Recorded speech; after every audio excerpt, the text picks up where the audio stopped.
Okay, so in regards to today's question about CAN bus captures, um, so I'm just gonna do a quick video just explaining how you can capture CAN bus data with even a single channel scope that you don't necessarily need both channels to view CAN bus. So this is the U scope from AES Wave, real popular little single channel pocket scope that honestly, it gets you by about 90% of what you do. I mean, from day to day.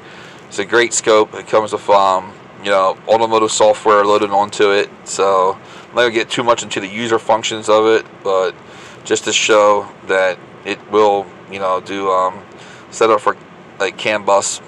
I'm already set up for anyway. So this is CAN high capture. Not zoomed into great details because this scope doesn't have the greatest bandwidth for it, but it gives you an image and it gives you the gist of it.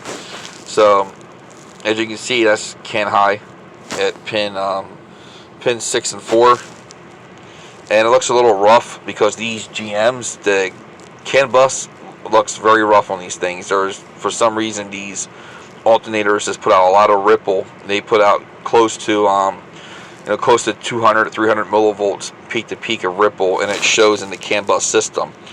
However, it's nothing to worry about. It's just perfectly normal. So we'll switch to our CAN low. So we go to pin 14. That's going to be CAN low, and we'll just go ahead and change our triggering to auto trigger. There we go. So that's CAN low, and we can zoom in a little bit more with more definition of the packets. I did just kind of about right there, about 200 microseconds per division. For me, that just seems to work. So there goes your CAN low. Now, if you want to view, and what I like to view is, don't mind when it does that. It's actually the little connector here. It's I gotta add a little bit of solder to it inside of here. It's a little bit loose, so it's kind of wigging out a little bit, as you can see. So that's just needs to be fixed. All right, so that's your CAN low. Now we can view the differential, and the differential basically is you're just seeing it the way the computer modules are seeing the signal.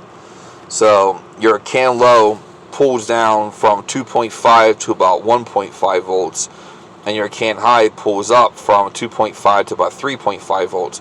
So that's a 2 volt difference between high and low. And what you can do to view that 2 volt difference, or the differential, you just simply take your positive lead, okay, go to your CAN high, or pin 6 on the data link connector, and then take your negative lead and go to pin 14, and then there you go. Now you're viewing the actual differential between the two signals, and that is the way the computer modules actually interpret it. That's how they actually see the data, just like that. So every time it goes high, that's a bit of data, and for the length of time that width is high, it determines how many bits of data it is. I mean, it's a little bit more involved than simply that, but just simply to diagnose communication and CAN bus problems, you don't really need to go too much more into that. But I mean, right there is just a example of that you can use a single channel scope. And also too, you notice a lot of that noise and distortion is gone. No matter how much noise or distortion that you have on a CAN line, as long as there's that 2 volt difference in between the high and low, it's always going to be able to be interpreted as data.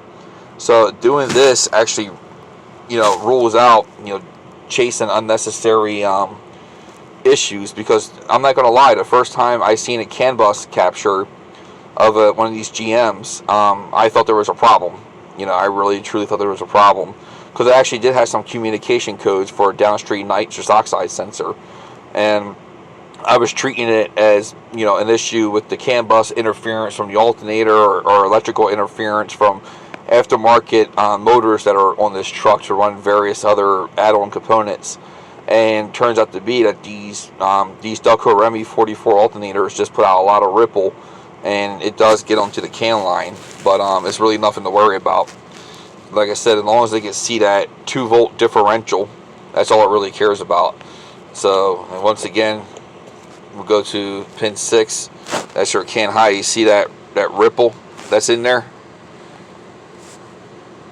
If you were looking on a Pico, you would definitely see later. I actually have some screen captures from the Pico of when I was diagnosing that issue, and I'll actually share those screen captures, and you can actually see what I'm talking about, how much ripple was just in that can line. And I was chasing it as an issue with the alternator, inducing that ripple and causing a communication problem. And in turn, it really wasn't. It was actually trying to be just a wiring problem. It was something I overlooked, it's just point taken that the computer modules only look at just the ripple. I mean, not the ripple. The differential. I'm doing this as I'm looking through the lens as I'm doing this. Looking through the camera, so it's a little bit difficult. And so go back to pin 14. Our can low, look at that differential again, and see how that signal clears up. So that's just the way that the computer modules interpret it. So, alright, video's a little bit longer than I wanted it to be. It was really fly by the seat of my pants video. I just figured I'd just share that information in response to a question about CAN bus data captures from a group member.